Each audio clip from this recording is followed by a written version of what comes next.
Hello. Oh my gosh. How are you guys? It is week. Well, this is the second weigh-in.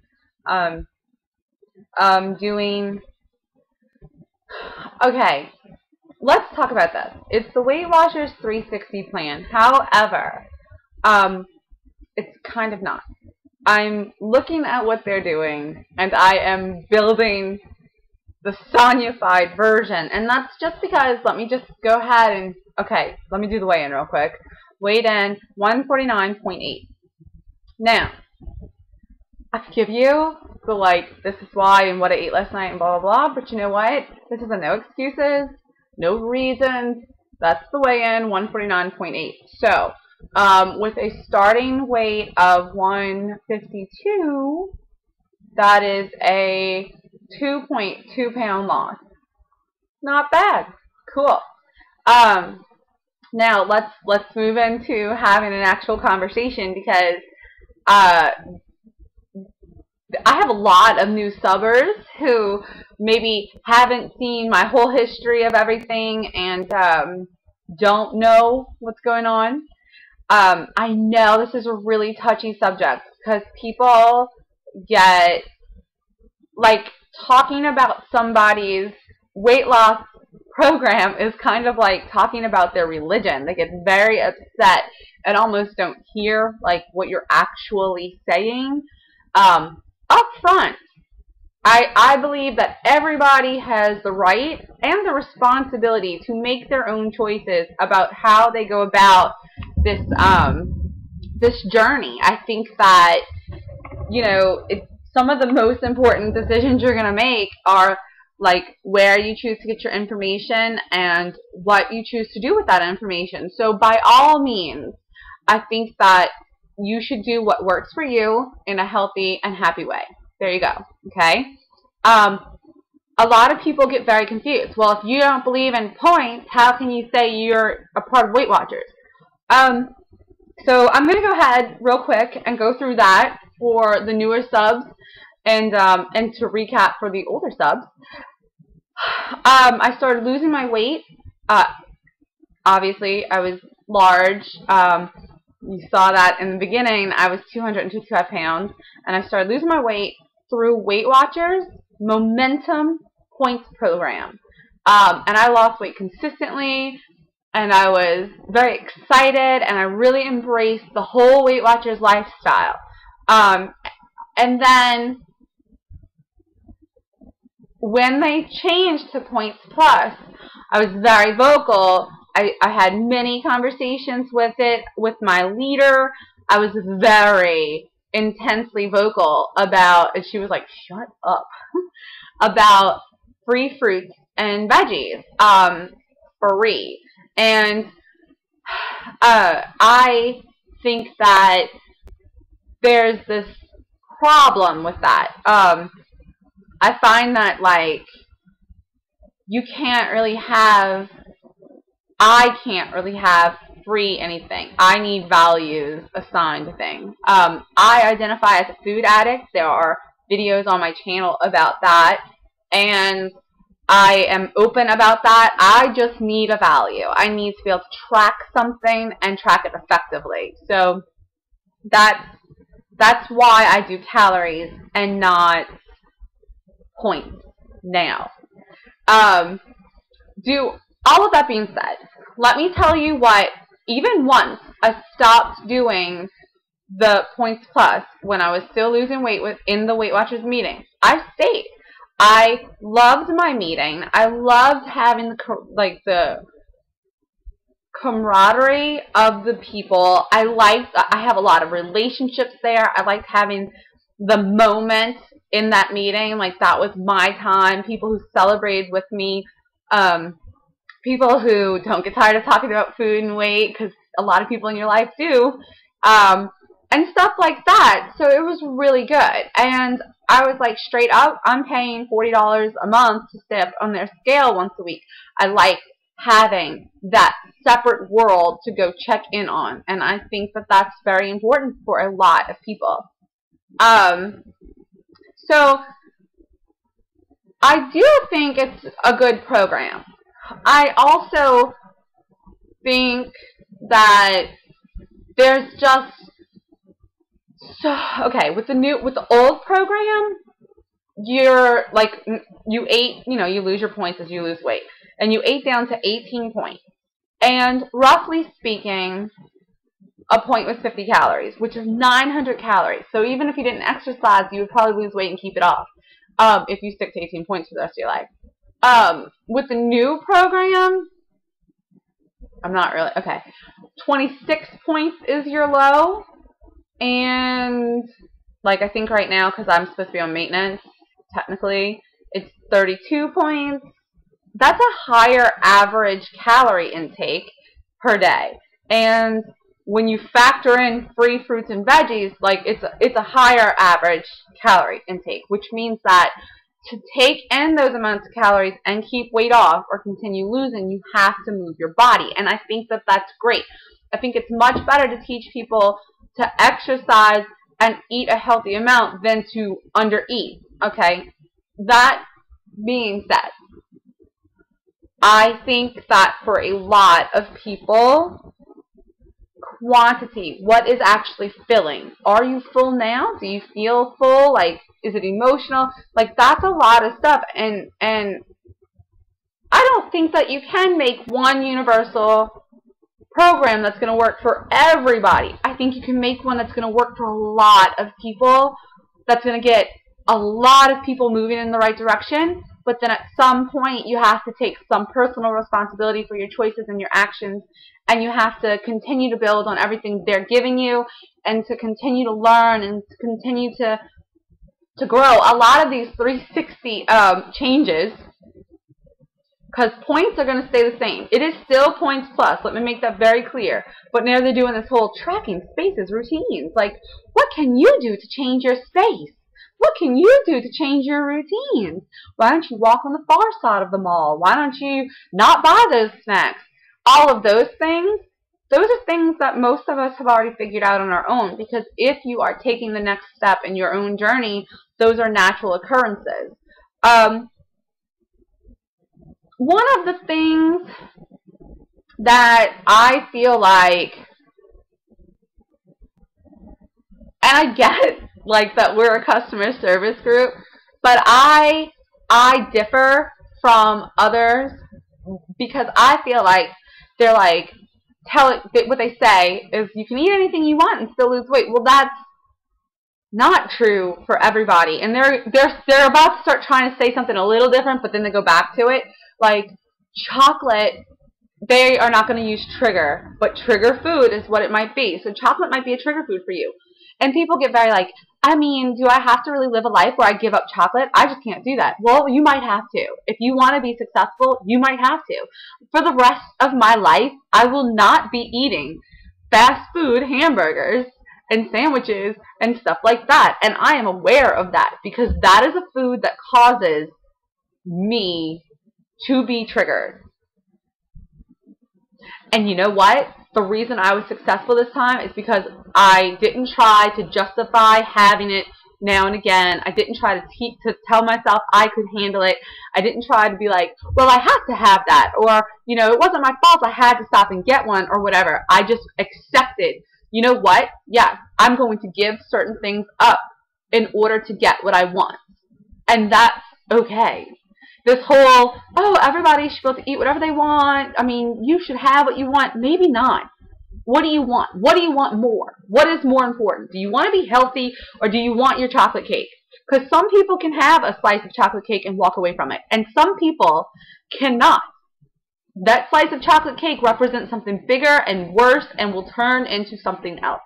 And I feel like the new 360, it's not that new, it's all the same. They literally just repackaged everything they've been doing. But anyway, the 360 program, they're trying to be a little more firm, like, maybe you can't have chocolate cake. But then at the end they're like, but it's okay if you have it, just track it.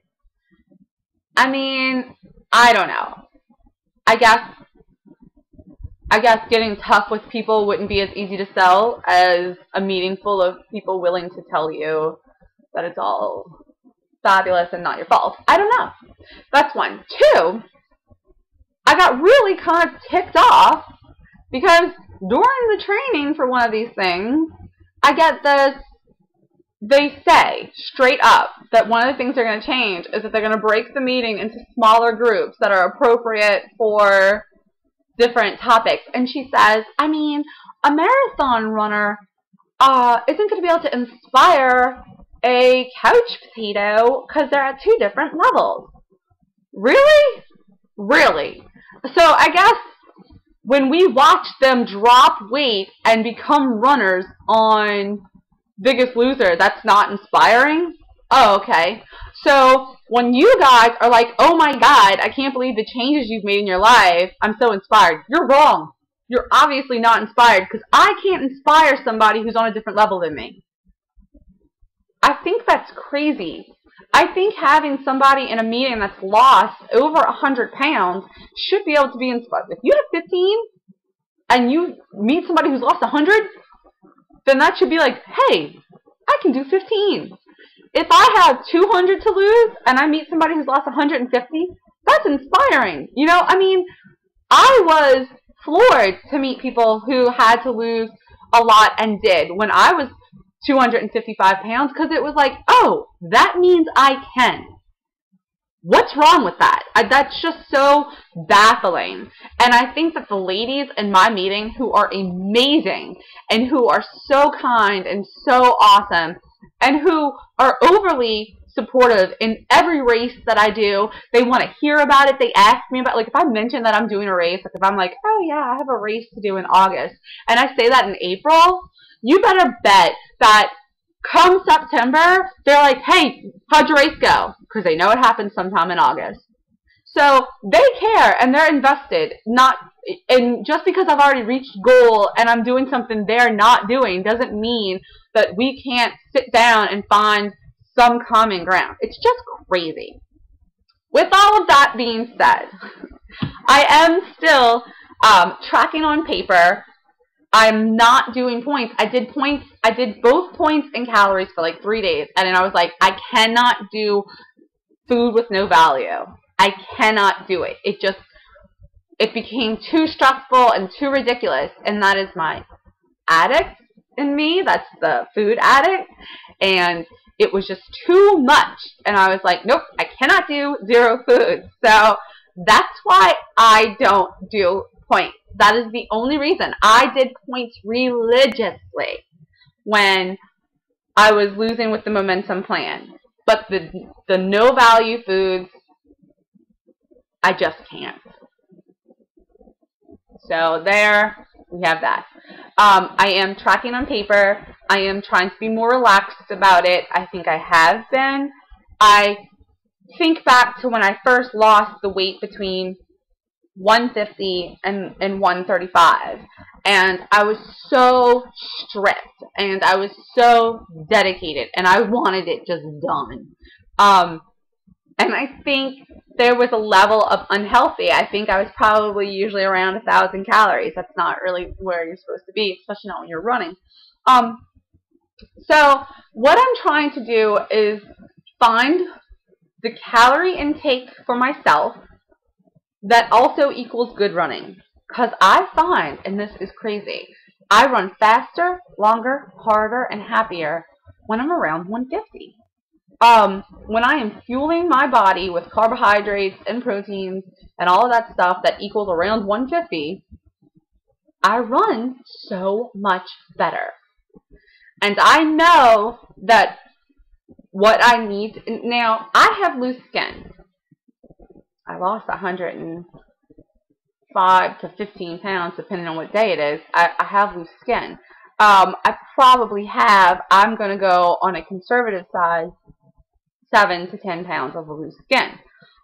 It is probably more than that, but that's where we're going to go with it. But I always have to remind myself to factor that in. It's like, I don't know. It's like there's a certain amount where you have to stop and be healthy. So if I didn't have the loose skin and I weighed right this second 140, I'd be fine with that, and I'd also be able to run. So I need to find for myself I've decided, what, half a pound of weight loss, any weight loss really, in the right direction, going down for the next, well, now it's 13 pounds. That's fine.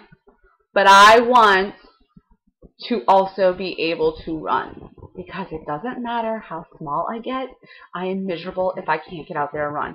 If I'm 140 but I feel so sick that I can't run, I might as well be 255 again. Like, I am miserable. I want to use this body, not just fit it in smaller clothes. And I think that is a really big deal, because when I started losing weight in 2010, it was not, I swear to you, it was not about my weight. It was not about the size of my jeans. It was about health and feeling better. And along the way, it's been about health, and I've found a passion in myself I cannot explain. Okay, it's the craziest thing. I like running is so amazing. Okay, and I love it. I love it. Okay, like I don't even know. So, but then around, I would say size 14, when I got into those first 14 jeans, I was like blown away by putting myself into a smaller size. And then it clicked, and it was like, I want to be smaller. I want to be smaller. And even though a 10 and an 8 don't look that different, I want to be smaller. And then an 8 and a 6, they don't look that different, but I want to be small. You know, and I think that was just like, I got hung up on the number and the size. And for probably the last year, it's been lose performance, and then eat more and increase in weight and increase performance, and then lose performance. And it's just been kind of like trying to find maintenance, trying to find weight loss, trying to find it all and balance it has been bananas. So my goal this time is back to performance. I want to be happy when I'm running. I do want to lose, but I do not want to lose performance. So if I'm eating 1,500 calories a day, which right now my goal is 1,400, 1,400 plus or minus 50, like, because it's not always perfect. But if that's what's happening, and I start not feeling as good running, then I'm going to increase that by 100. And I'm going to keep lifting that until I feel really good running consistently and see how the weight goes. That's my big old plan. That's kind of it. It's kind of weird, but I don't know. It's kind of that kind of leads into this. It's like this. It's like maintenance, right? That's what I've been on, and I've done a pretty good job, considering, you know. But I did a race. Some of you guys might remember the City Solve. I did it earlier this year, March, I think, February, March, I don't know. And I hated that race. And I'll tell you why I hated it. I hated it because there was no set course. You had to figure out the answers to clues and take pictures around the city. There was no set course.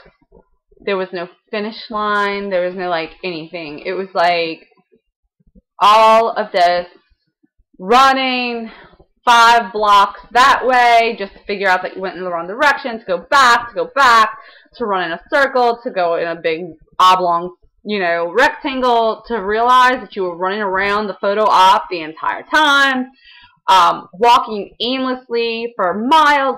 It was ridiculous. And I hated it.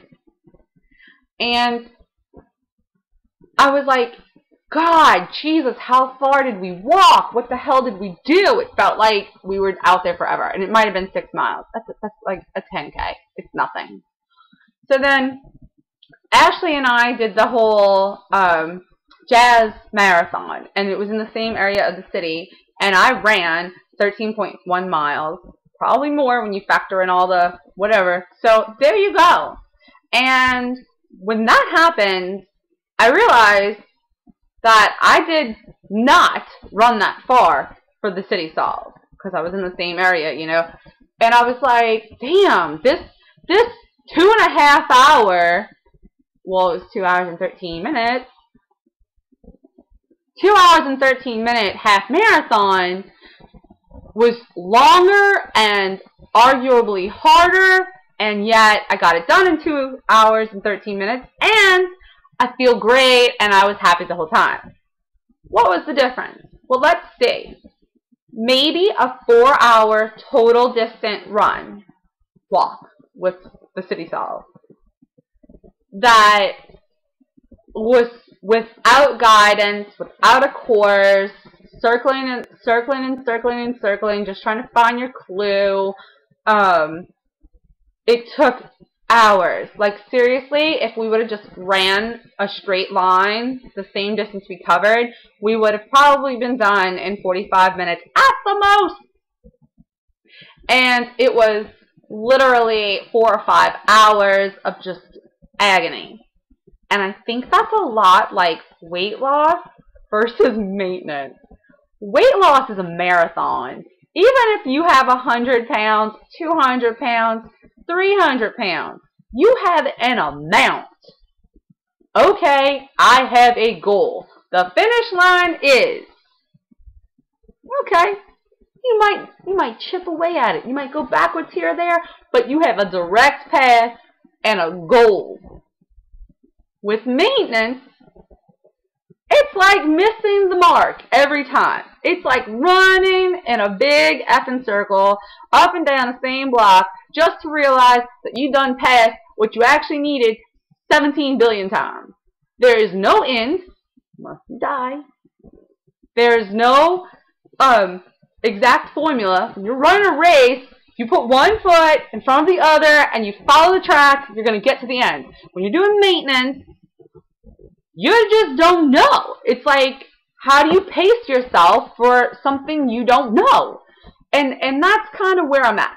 But thinking of it that way, I'm like, okay, if somebody told me this time, you have to run the city solve, I would, 1, sit down and get the answer to every clue.